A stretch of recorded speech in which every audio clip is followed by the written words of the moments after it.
दोस्तों, अब्दुल सत्तार ईदी खिदमत खल्क के शोबे में पाकिस्तान और दुनिया की जानी मानी शख्सियत है, जो पाकिस्तान में ईदी फाउंडेशन के ताक़यात सदर रहे। ईदी फाउंडेशन की शाखें तमाम दुनिया में फैली हुई हैं। इनकी बीवी बल्कीस ईदी फाउंडेशन की सरबराह हैं। दोनों को 1986 में अवामी खिदमात के शोबे में रामून मागसे अवार्ड से नवाजा गया। अब्दुल सत्तार ईदी 28 फरवरी 1928 में भारत की रियासत गुजरात में पैदा हुए। आपके वालिद कपड़े के ताजर थे।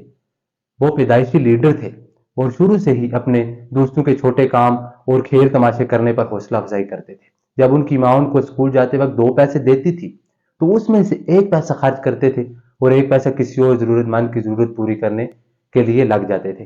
11 साल की उम्र में उन्होंने अपनी माँ की देखभाल का काम संभाला, जो शदीद किस्म की जियाबतीस में मुब्तला थी। छोटी उम्र में ही उन्होंने अपने से पहले दूसरों की मदद करना सीख लिया था, जो आगे की जिंदगी के लिए कामयाबी की कुंजी साबित हुई। 1947 में तकसीम हिंद के बाद उनका खानदान भारत से हिजरत करके पाकिस्तान आया और कराची में आबाद हुए।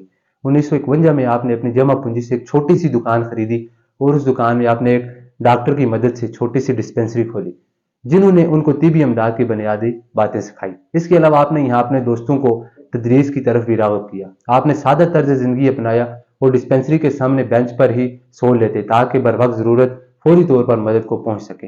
1957 में कराची में बहुत बड़े पैमाने पर फ्लू की वबा फैली, जिस पर ईदी ने फौरी तौर पर रद्द-ए-अमल किया। उन्होंने शहर के नवाख में खीमे लगवाए और मुफ्त मुदाफ़ती दवाइयाँ फराहम की।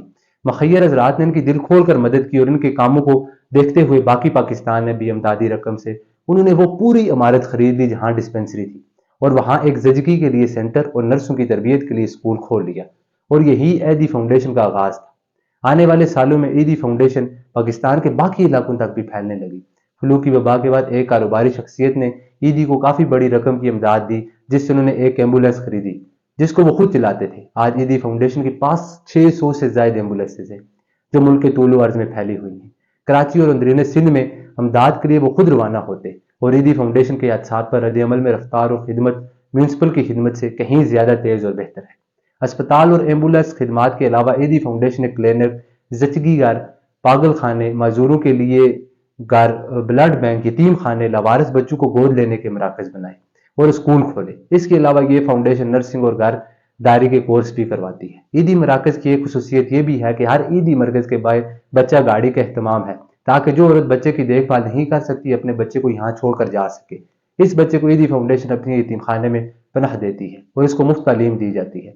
फाउंडेशन ने न सिर्फ पाकिस्तान में ही नहीं बल्कि बैन अवी सतह पर भी तरक्की की है। इस्लामी दुनिया में ईदी फाउंडेशन हर मुसीबत और मुश्किल वक्त में अहम मदद फराहम करती है। जहां अमदाद और निगरानी ईदी बिजात खुद मुतासर जो ममालिक हैं उनमें जाते हैं।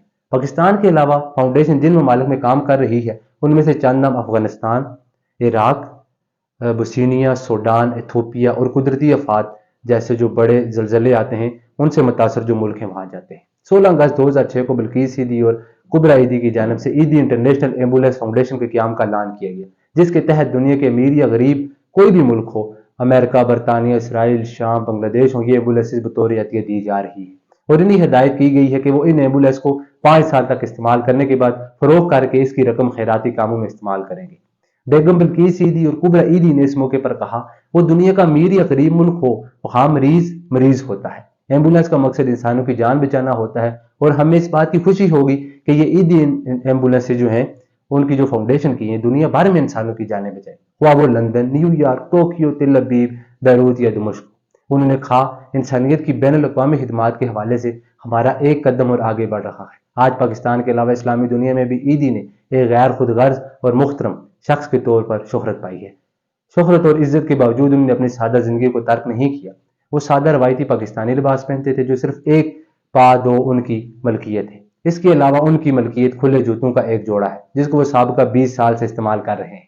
और ये भी हकीकत है, ईदी फाउंडेशन का बजट 1 करोड़ का है, जिससे वो अपनी जात पर 1 पैसा भी नहीं खर्च करते। आपके बेटे फैसल बताते हैं, जब अफगानिस्तान में मरकज का इफ्तिताह किया जा रहा था तो अमले ने मेहमानों और साफियों के बैठने के लिए कुर्सियां खरीद ली। जब ईदी वहां आए तो वो इस बात पर बहुत सख्त खफा हुए, क्योंकि इन ख्याल में यह रकम किसी जरूरतमंद की मदद पर खर्च की जा सकती थी। इस रात आप क्लिनिक के फर्श पर एम्बुलेंस के ड्राइवरों के साथ सोओगे। आज ईदी फाउंडेशन तरक्की की राह पर गामजन है। ईदी मुस्तकबिल की तरफ देखते हुए कहते हैं, वो पाकिस्तान के हर 500 किलोमीटर पर अस्पताल तमीर करना चाहते थे। अगरचे उनको एहतराम के तौर पर مولانا کا لقب دیا گیا ہے، لیکن وہ ذاتی طور پر اس کو پسند نہیں کرتے۔ انہوں نے کبھی کسی مذہبی اسکول میں تعلیم حاصل نہیں کی۔